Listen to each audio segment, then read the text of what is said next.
నల్లమిల్లి రామకృష్ణారెడ్డి సంచలన వ్యాఖ్యలు చేశారు. హస్తం పార్టీలో వైసీపీని కలుపుకునేందుకు ప్రయత్నాలు జరుగుతున్నాయని ఆరోపించారు. కాంగ్రెస్ నుంచి బయటకు వచ్చిన పార్టీలను కలుపుకునేందుకు ఏఐసీసీ అధ్యక్షురాలు సోనియా గాంధీ మంతనాలు చేస్తున్నారన్నారు. ఇక అందులో భాగంగానే వైసీపీ హస్తం వైపు అడుగులు వేస్తోందంటున్న ఎమ్మెల్యే నల్లమిల్లి రామకృష్ణారెడ్డితో మా ప్రతినిధి Sriramamurthy face to face. Rajahmundry Anam కళాకేంద్రంలో ఏదైతే కూటమి ప్రభుత్వం అభివృద్ధి సంక్షేమంపై జరిగిన సదస్సులో అనపర్తి ఎమ్మెల్యే నల్లమిల్లి రామకృష్ణారెడ్డి పాల్గొన్నారు. అయితే ఇక్కడ సంచలన వ్యాఖ్యలు చేశారు. ఏదైతే వైసీపీ పార్టీ త్వరలోనే హస్తం పార్టీలో విలీనం చేసేందుకు ప్రయత్నం చేస్తున్నారని చెప్పేసి ఆయన కామెంట్ చేశారు. దాని మీద ఆయన మనతో ఉన్నారు.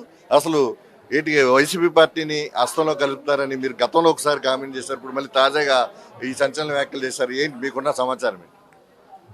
చూస్తూ ఉన్నారు, గత 10-15 రోజులుగా పశ్చిమ బెంగాల్ ఎలక్షన్స్ ఫలితాలు వచ్చిన దగ్గర నుంచి ఇండీ కూటమి చాలా నీరసం కావడం జరిగింది, చాలా వీక్ అయిపోయింది. అటువంటి నేపథ్యంలో ఇండీ కూటమి బలపడాలనే ఉద్దేశంతో సోనియా గాంధీ గారు నేరుగా చాలామందితో చర్చలు జరుపుతున్నట్టుగా మీడియాలో వార్తలు వస్తూ ఉన్నాయి.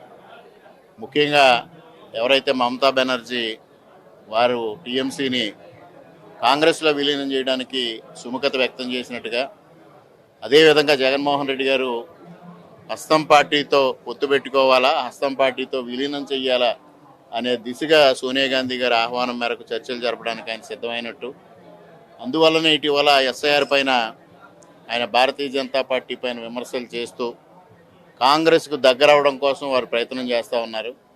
ఎందువల్లంటే ఇవాళ ఆంధ్రప్రదేశ్ రాష్ట్రంలో జగన్మోహన్ రెడ్డి గారి నాయకత్వంలోని గొడ్డల పార్టీ కనుమరుగయ్యే పరిస్థితి వచ్చింది. అందుకోసం ఈ గొడ్డలను తీసుకెళ్లి చేతికి ఇవ్వాలనే ఆలోచన వారిలో కలిగినట్టుగా వస్తూ ఉన్నాయి. దానికి కాంగ్రెస్ కూడా సహకారం అందిస్తూ ఉంది.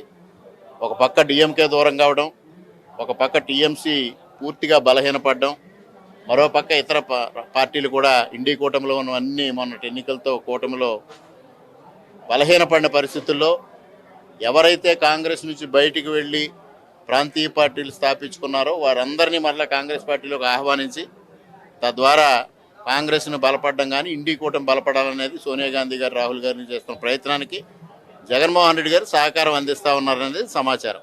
సర్ మీద ఈ ఏదైతే చేశారో అంటే ఇదంతా కుట్ర జరుగుతుంది, ఓటర్లు తొలగించడం ద్వారా అధికారంలోకి వస్తున్నారని చెప్పి జరుగుతున్న దాని మీద మీరు సర్కి రాష్ట్ర బీజేపీ కన్వీనర్గా ఉన్నారు, దీని మీద అవగాహన కలిగిస్తున్నారు. అసలు ఏం జరుగుతుంది? అసలు సర్ అనేది పార్టీలకు సంబంధం లేదు. ఎన్నికల కమిషన్ స్వతంత్ర ప్రతిపత్తి కలిగింది, అది చేస్తున్న ప్రక్రియ. గతంలో 2002కు ముందు 11 సార్లు జరిగింది. ఇప్పుడు గత సంవత్సరం 13 రాష్ట్రాల్లో జరిగింది. ఈరోజు 22 రాష్ట్రాల్లో జరుగుతూ ఉంది. దానిపైన రాహుల్ గాంధీ గారు కోర్టుకు వెళ్ళడం జరిగింది.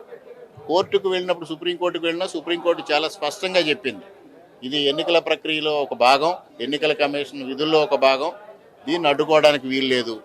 ఒకవేళ మీకు ఎన్నికలు అయిన తర్వాత సర పూర్తి అయిన తర్వాత దాని మీద అభ్యంతరాలు ఉంటే రమ్మన్నారు. బీహార్ ఎన్నికలు అయిన తర్వాత వారు వెళ్ళారు. అప్పుడు కూడా సుప్రీంకోర్టు చాలా పారదర్శకంగా జరిగిందని చెప్పింది.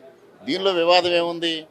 ఏదో ఆడలేక మధ్యలో ఓడనే సామెతలాగా ఎందుకు ఓడిపోయామంటే రకరకాల కారణాలు చెప్పుకోవడం అంటే ఇది ఎమ్మెల్యే రామకృష్ణారెడ్డి చెప్తున్నది. ఏదైతే వైసీపీ తన హస్తం పార్టీలో కలవడానికి ప్రయత్నాలు జరుగుతున్నాయి. ఎందుకంటే కాంగ్రెస్ పార్టీ సోనియా గాంధీ మొత్తం తన నుంచి విడిపోయిన పార్టీలు, అక్కడ టీఎంసీ, ఇక్కడ డిఎంకే, అలాగే ఇక్కడ వైసీపీని కూడా కలుపుకునే ప్రయత్నాలు చేస్తున్నారు. ఆ దిశగా కూడా ఇక్కడ బలహీనపడిన వైసీపీ ప్రయత్నాలు చేస్తుందని చెప్పేసి ఆయన సంచలన వ్యాఖ్యలు చేశారు. కెమెరామెన్ నానితో శ్రీరామూర్తి, ప్రైమ్ న్యూస్, రాజమండ్రి.